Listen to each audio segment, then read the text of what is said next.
everyone, how's it going? So I'm doing my review for Assassin's Creed 3 Liberation, the Vita tie-in game with Assassin's Creed 3. Alright. So yeah, I'm not gonna go really into too much detail. I beat the game like last week. I just haven't really had time or didn't really feel like, sitting down and doing a review. Anyhow, I went into the game expecting like a prequel to Assassin's Creed 3 because they kind of advertised it like it was a prequel to Assassin's Creed 3. And, what I got ultimately wasn't a prequel, it was just more or less a side story. And that's essentially what Assassin's Creed 3 Liberation is. It's just a side story that takes place during the Assassin's Creed 3 campaign. And, that being said, it's not like an essential must-play for you Assassin's Creed fans. It's just a nice side story that's been released on the Vita, alright? Now, everyone's probably going to be talking about the graphics of this game, and they are gorgeous. I mean, the game is built on the Assassin's Creed 3 engine, and it definitely shows. The environments look really detailed. The character models could have been done better, in my opinion. Some of them aren't as high res as others. Sometimes they just don't look as detailed. Some character models don't, and others look pretty much fine. So I thought the character models were like the only thing that could have been more detailed. But other than that, like the main environments were just done really well. The animations are the best animations I've ever seen on a handheld, and I mean, she basically has all of Connor's animations, I assume, and when you're climbing on trees and stuff, the way she moves, it's really realistic. And they just did a fantastic job on, creating these beautiful animations that look real. She interacts with the environment, and anything that looks climbable, you can climb in this game, just like the previous Assassin's Creed games, but it looks more gorgeous, especially those platforming missions where you're going to be scaling mountains and caverns and whatnot, and lots of trees.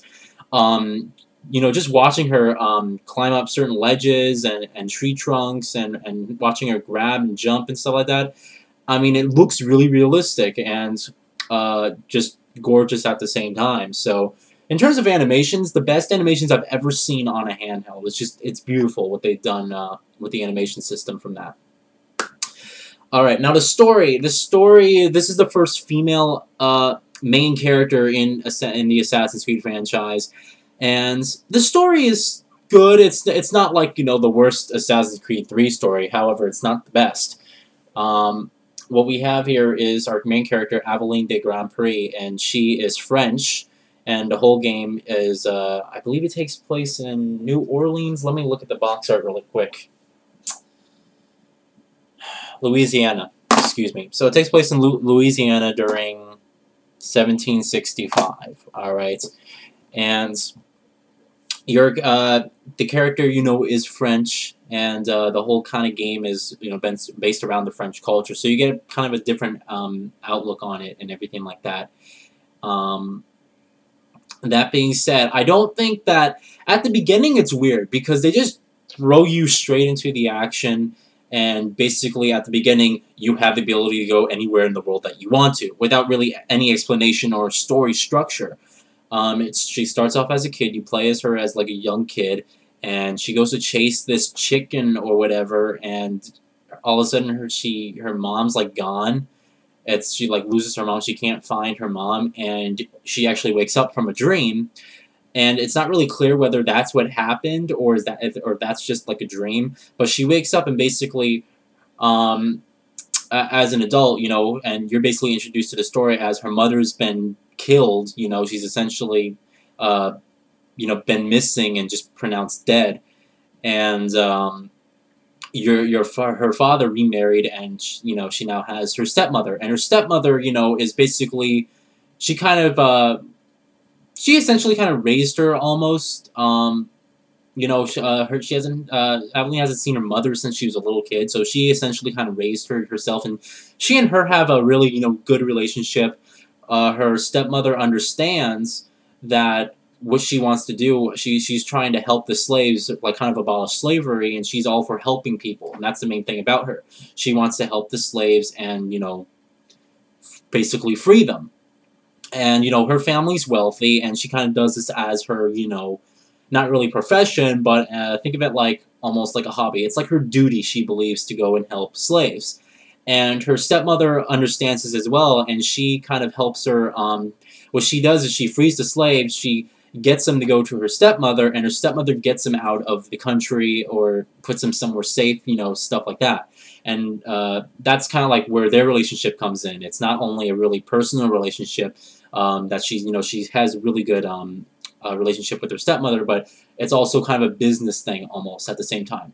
Now, her father owns a trading company, and she also helps around with the business, and she's like kind of the assistant or whatnot. She goes around and is trying to help the business progress in her father's best interest.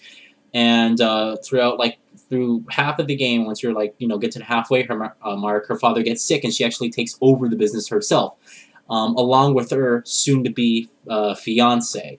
I guess back in that time, it was like, you're marrying this daughter, that's kind of how they set it up. She definitely likes the guy, and her father and her parents, they really like the guy, and he also is involved in the family business. He is like a vice president, for instance, and Aveline and her soon-to-be fiance, I forgot his name. They also help with not only like the company and stuff, but he'll also help with like the freeing the slaves. So, basically, the only person who doesn't know about her duty of freeing slaves is her father. All right. Without saying too much about the story, there is a twist, and it's good, but you can kind of see it come. If you really pay attention, you can kind of see it coming. The game does have endings after the credits. It's kind of weird because the game ends and you're like, wow. And see, I'm trying to explain it to you without spoiling it because it is a good twist and you should experience it for yourself. But basically, Aveline isn't as again, I have to figure out a way to say this without making it sound like there's a spoiler. It's hard. Anyway, there's a twist. All right, there's a twist that not only involves the character's story, but the character herself. All right, there's a twist that happens with her, and really, you sit there and you're like, wow, I never played the game from this perspective of a character before, and first of all, there is no character outside using the Animus whatsoever. You're basically just Aveline. There is no Desmond Miles. There is no new character who's using the Animus. There is no Abstergo Industries or whatever. There's none of that. All right, it's just you essentially just play her, and she's not, she doesn't have like a character. You don't know what her ancestral roots are. But there is a twist, and the ending by itself, it ends, and you're like, wow, that was a cool twist, but it should have been developed more. And then the credits start rolling, but then it starts letting you play more, and it starts showing you a little bit more of the story. You're like, okay, fine, I'm getting a little bit more of an ending here. I'm liking it. And it still ends on a cliffhanger. You're like, okay, right?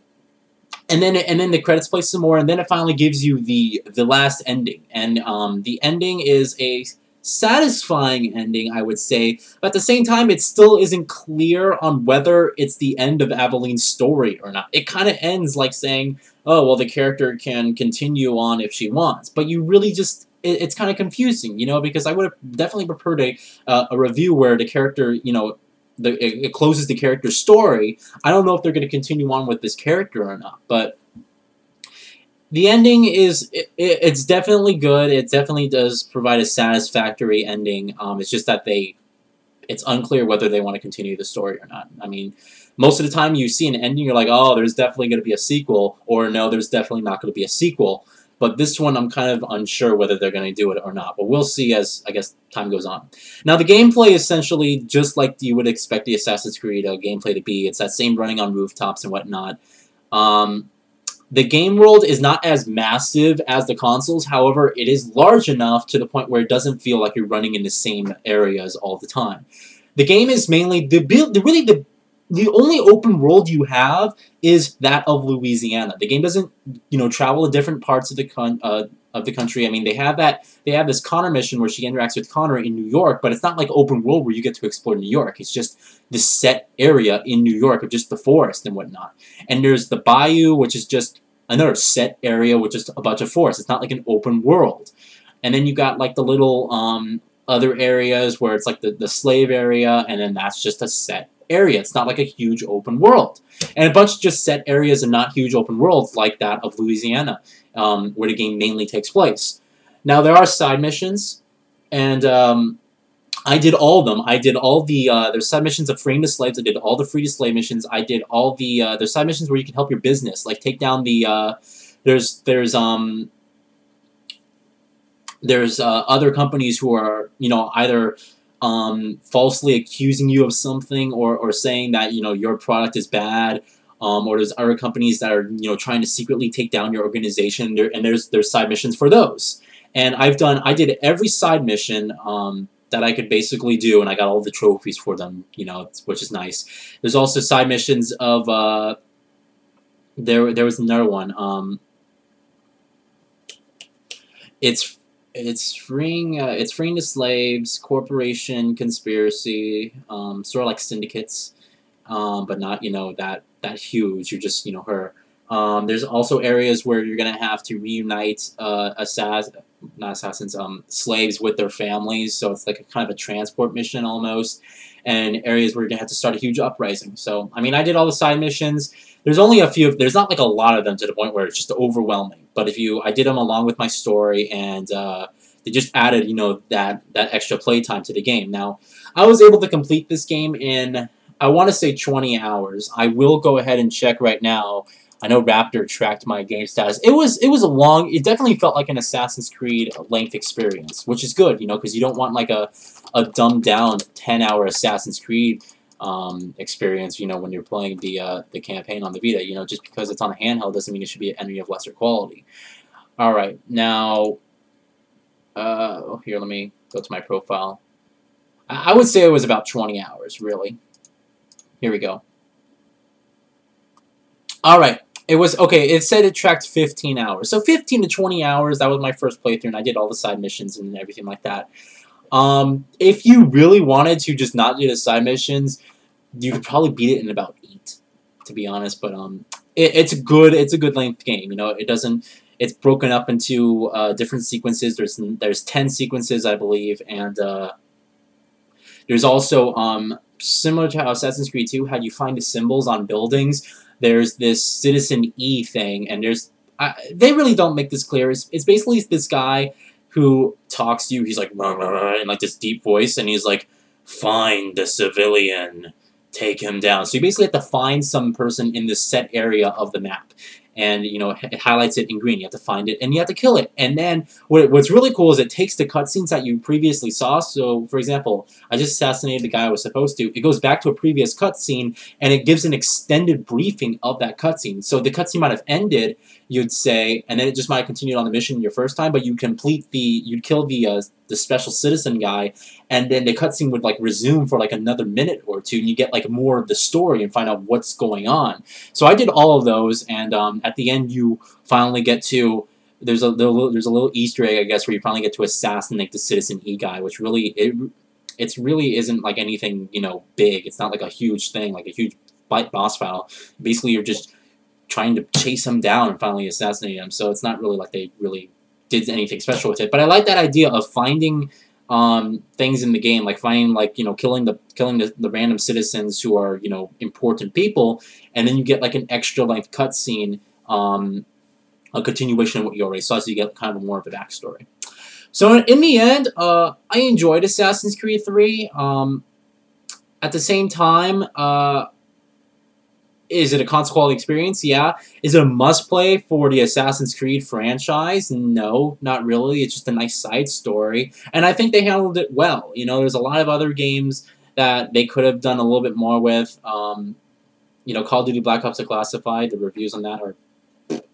So, I mean, they handed this off to the developer that actually knew what they were doing, and they created this, a good game. So, I'm going to give it an 8 out of 10. I definitely think it's a It's a fun, enjoyable adventure. It's definitely a nice length. It's definitely the length of a normal Assassin's Creed game you would expect, and a satisfactory story.